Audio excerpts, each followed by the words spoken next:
noticed that I sort of failed in my prerogative as a chair, but it also, I think from my perspective, reveals how impossible it was to restrain John from making his presentation. You know, oftentimes you have to discriminate, and sometimes you have to discriminate in favor of the speaker. It said 410. Oh, it said 410. Oh, then sorry. Then you're fine.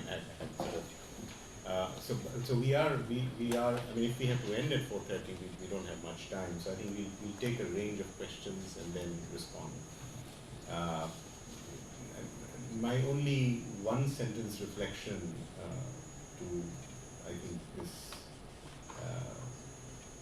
marvelous presentation, and marvelous because it is provocative and interesting in real terms, is that I think there is a suggestion being made, and I may be wrong, and John will correct me, that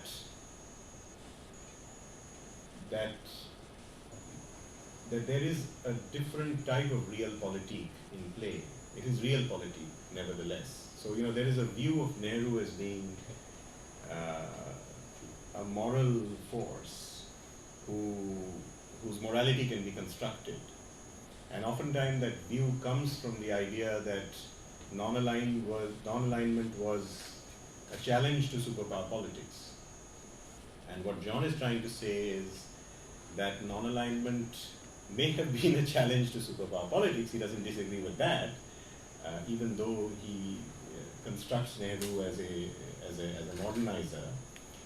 But it is a realpolitik within Asia where the two great powers are trying to arrive at their peace with respect to each other in the absence of the superpowers. However, that story is a story of realpolitik as well. And I think for students of international relations, it's interesting to reflect whether you need to construct realisms if you're thinking along those lines, or is it a different, or is it something else? I think that's where I will leave my first question. Yeah. So I think Professor Mitra, then Ambassador Chaudhary. Okay.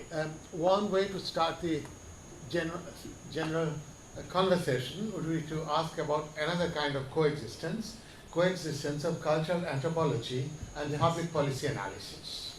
What have we got to learn from one another? Because John is talking about how to connect high politics of the state and highland politics. Can we understand John Locke and kin societies in terms of the same ontology and epistemology? So far as this institute is concerned, we work with ministries of trade and industry and foreign affairs. Can we have the self-confidence to take a position that we should answer questions that are asked to us, talk to the minister about what he wants to know, but also talk to him about what he needs to know? Can we become intermediaries between the world out there and the world here? Because the world John is talking about is a liminal world, a world where a great statesman is trying to understand and be part of the 20th century in terms of the 19th century. But ladies and gentlemen, we are now in the 21st century, and this is the century which we are trying to connect, because this institute connects with contemporary South Asia. So, has India out there today changed beyond Nehru? Is the politics of Modi still understood in Nehruvian categories, or does he understand identity differently from the progressive ideology of Jawaharlal Nehru?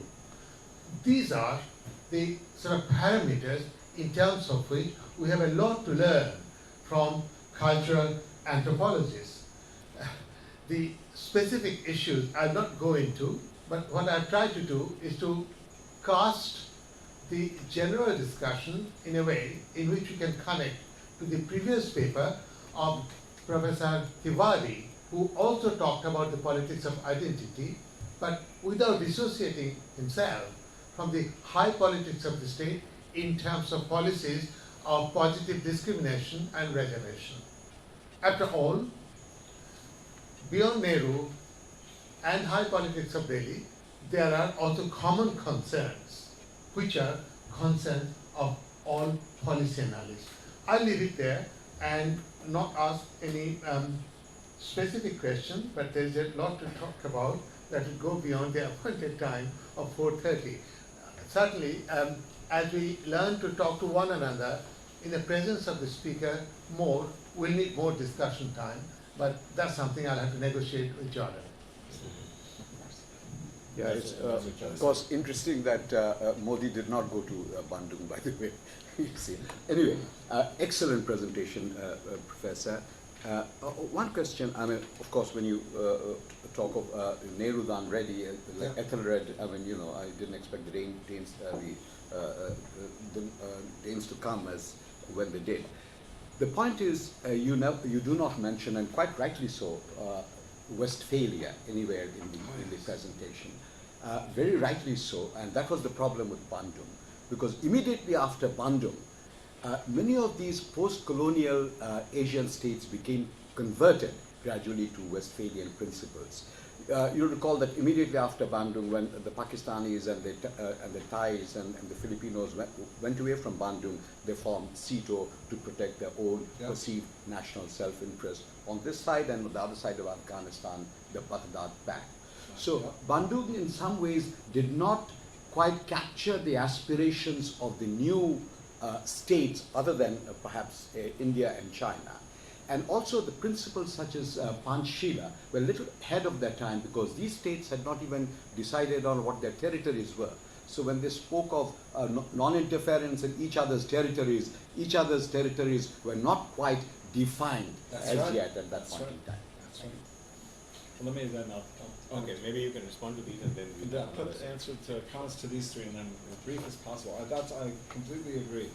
And I think that this issue of the significance of the borders, which is very much what Westphalia was really about, was we recognize sovereigns by their borders, not by their connection to God, which is the original alternative. There's a mythology in political science that the nation state was born at Westphalia, which all you need to do is open any encyclopedia written before World War II. You'll find an article all about the Westphalia Conference that has no word or any concept like the nation state in it. But the myth, you can skip imperialism if the nation state begins in Westphalia in 1648. Thus, it's a very popular idea. In fact, it is a post-Bandung moment to start filling out what they then call the geo-body of the state and believing in your borders. And I agree with you. I like very much the image of the tension between SEATO and the Baghdad powers on the one hand, looking toward patrons in the Cold War versus and thus you see the Nonaligned movement not merely as the party of the first part, but responding in a world of negotiations. I would recommend, if one wanted to look farther into that, again, beyond our heroes and the parts of states they represented, Nehru and Joe, it'd be very interesting to look at the deliberation of a Carlos Romulo over what is to be done politically for the Philippines, in fact. What, in light of everything he knows about the way the world really works, is the best plan to take. The intellectuals, we are just beginning in the twilight zone of history to recover serious Asian political thought with consequences. What decisions were taken, case by case, and on what basis to join or not join one part or another in these movements. That connects directly to what Rahul was saying. And yes, I in fact declare myself when pushed to say, well, what is you, if we want to fit you in political science terms, you don't really feel like a constructivist, you're not waxing on about identity, you're interested in things like, well, and I say I'm an historical realist, that I don't believe there's such a thing as realism without it being grounded in actual historical made realities that then are lived and made real historically, which means they change. And the game theoretic realism thinks they can have a thin set.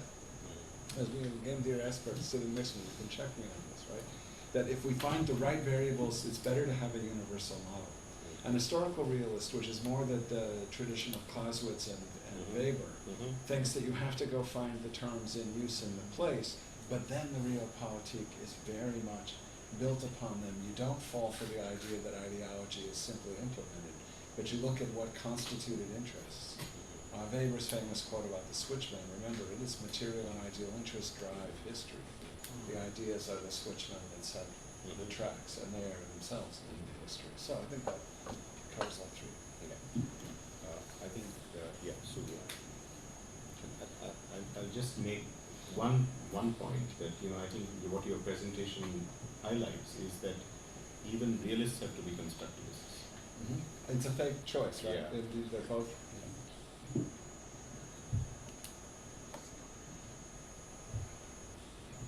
Sir, shall I go ahead? Absolutely. Yeah.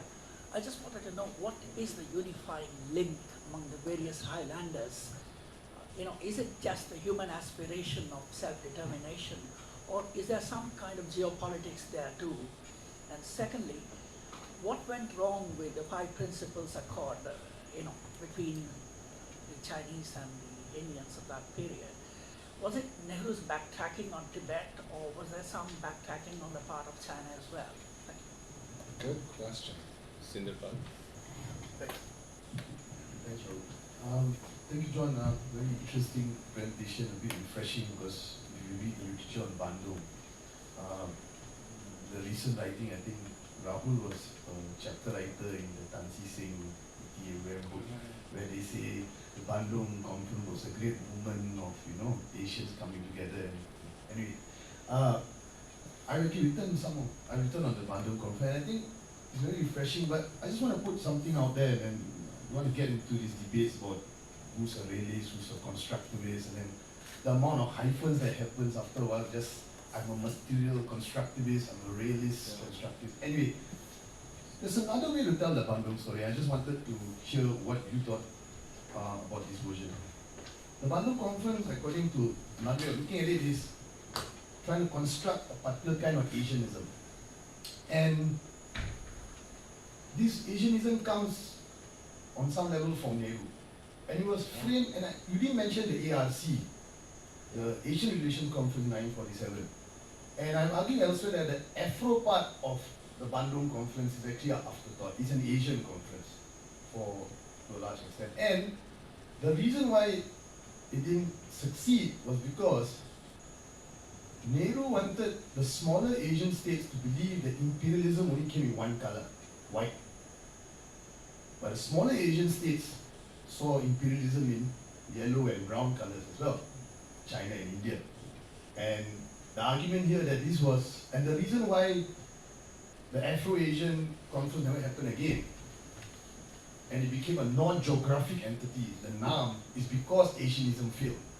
It failed because the basis on which Nehru wanted to mount Asianism failed.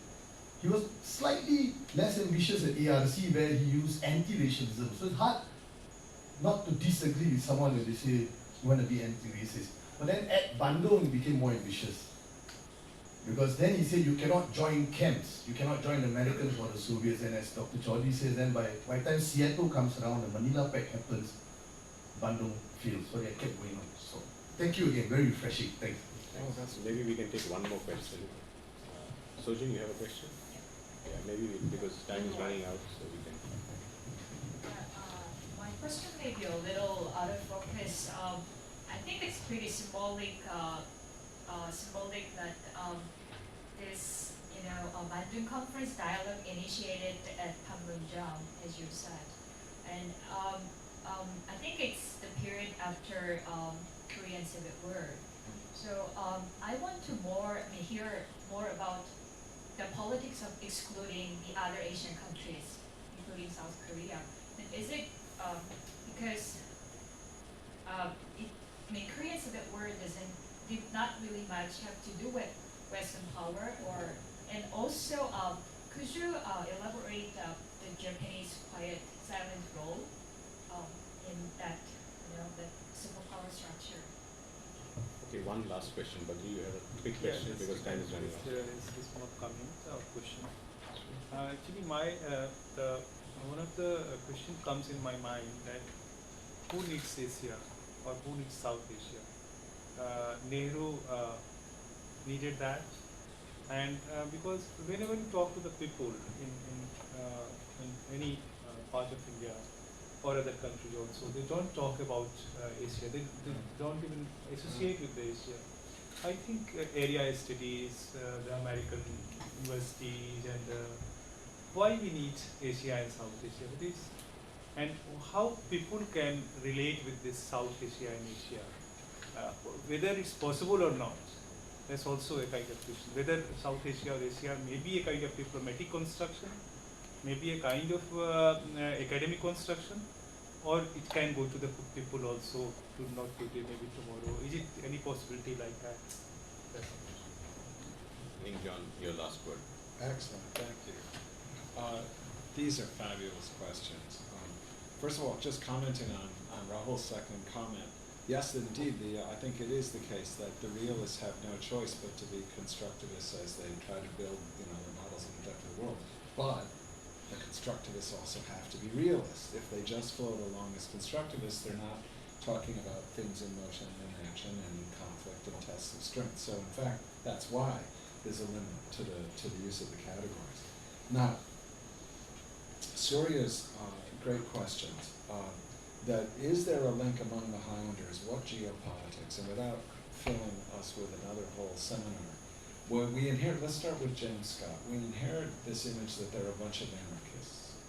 And this replaces the anthropological image that they're a bunch of people, could use the century model or whatever, that they're a bunch of people kind of out of it, not in the modern world. We've got to get past both of those images to deal with the actual history and culture of the Highlands. Now, just a couple of notes on this. They had their own state formation over the long run. The conquering Tibetan Buddhists are the only group that really converted local gods and made them serve the Dhamma. Very different.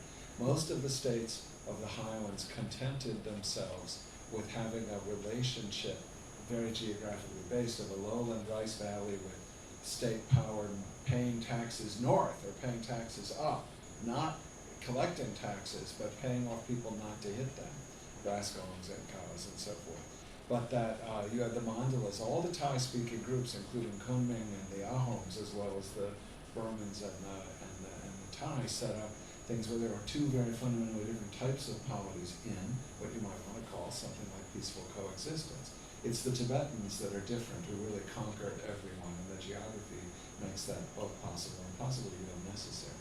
So when the story begins of the 20th century, the groups in the hills are used to having a very regular predatory relationship with the people at the base of the hills all over the highlands and being paid taxes by them to leave them alone. It's a very different starting point than our innocent anarchists who just wanted to be left alone to sing and dance.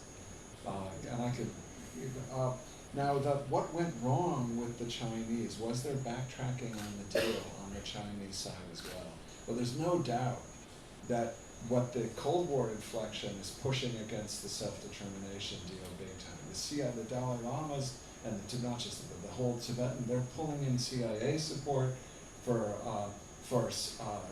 asymmetric warfare against the Chinese occupation, and there are many an adventure of Chinese-sponsored aggression. Meanwhile, as you know, Vietnam, not only does that ceasefire not hold, but the Americans turn the page to a whole new adventure of absolutely devastating investment in pointless war, which makes the Cold War this omnipresent pressure on both sides. Mao is getting more and more impatient with Zhou. He's using the vocabulary of running dog to call, you made a deal with the running dog of the capitalists, why do you expect we continue to have trouble, which made the Dalai Lamas. Nehru thinks he's protecting the Dalai Lama, and the reason he thinks that is that he is, and he's a hard bargainer. He does not allow the Dalai Lama to set up his monastery as close as possible to Lhasa.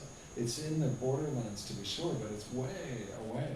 And the monastery, when they start with it close, when they have to move it, they move it all the way down to Karnataka, the ceremony.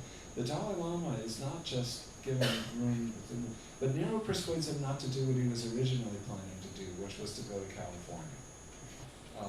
And imagine world history if the Tibetans, if the Dharamsala monastery network is somewhere in Southern California, and that Cold War inflection of Tibet, well, that would be a different world. So Nehru definitely has grounds to say, I'm trying to mediate and you don't understand. That's part of the impasse. Where Zhou feels humiliated by his friend not giving the Dalai Lama back, and Nehru doesn't understand why Zhou doesn't thank him for keeping the Dalai Lama out of the Cold War, and thus the impasse, continues.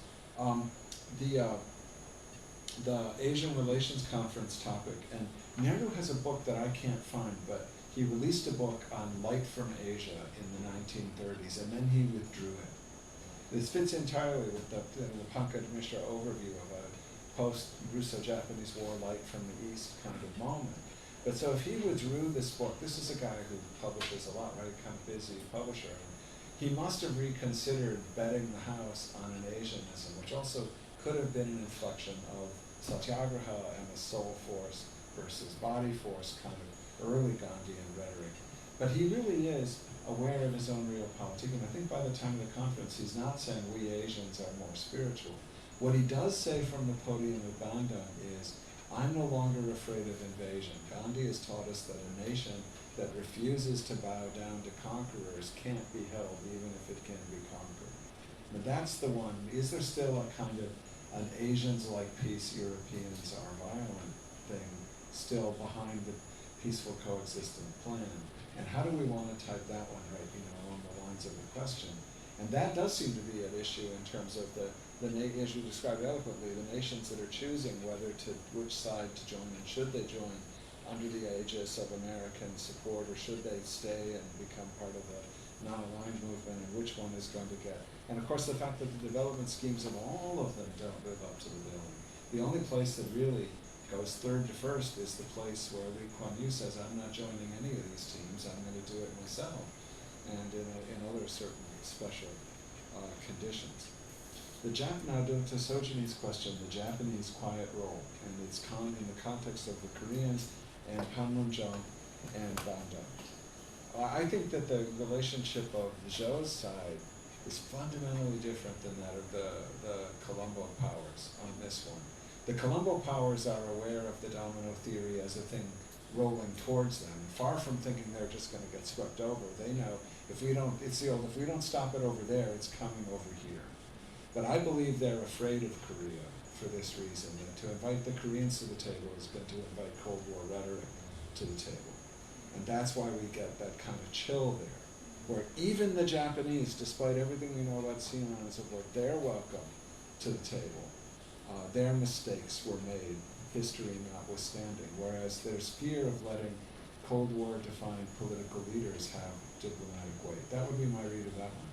The quiet diplomacy of the Japanese, the person who could tell you that story most eloquently would be Abdel Nasser from Egypt, who it was absolutely right that the 6 African countries, there's a kind of younger brothers needing our help, and whether it's race or decolonization or non-Western, there are all these different definitions. But there's no doubt that the usual leading partners at Bandung are the Colombo powers and Zhou, and the quiet lead, the Japanese and Romulan.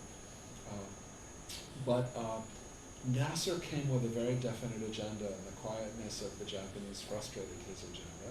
And that agenda was the need to declare an anti-nuclear Earth. Nasser believed that the Japanese were his natural allies. No one would understand better than the victims of Hiroshima why it was vital that this become the center of.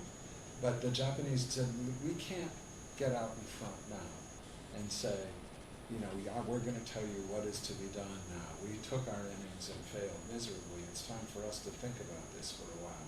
So we're perfectly willing to say things that are necessary, but we can't lead a movement with you to make this a more. So you'll find it in the communique, but in such a quiet way, the anti-nuclear sentiment of the Bandung powers. You never hear about that, even in the Bandung spirit's most mythic things. You don't hear that this was the beginning of global disarmament, though in certain ways, there's more ground for that than a lot of the Bandung spirit stories. Nasser really did want that alliance. And I think that the Japanese wanted it deeply. They're also at the point where the Americans are now trying, by the 50s, to rearm Japan. The Japanese find this, deeply troubling. Didn't you tell us never? And never turns out to have been about 7 years. And thus, the negotiations with the Americans. Finally, Badri's nice kind of capstone question for us. Indeed, who needs Asia? Who needs a model we have all over the scholarly world set up our research institutes like this one, which are fundamentally a global dimension, but also fundamentally an areal responsibility. And this made a lot more sense when we thought most places were local and only some places were global. And it made a lot more sense if we think that there's one kind of structure, whether it's cultural or otherwise. But in fact, this kind of institute now metamorphoses. It isn't just a question of thinking globally, we're tracking global interactions and their local consequences and vicissitudes.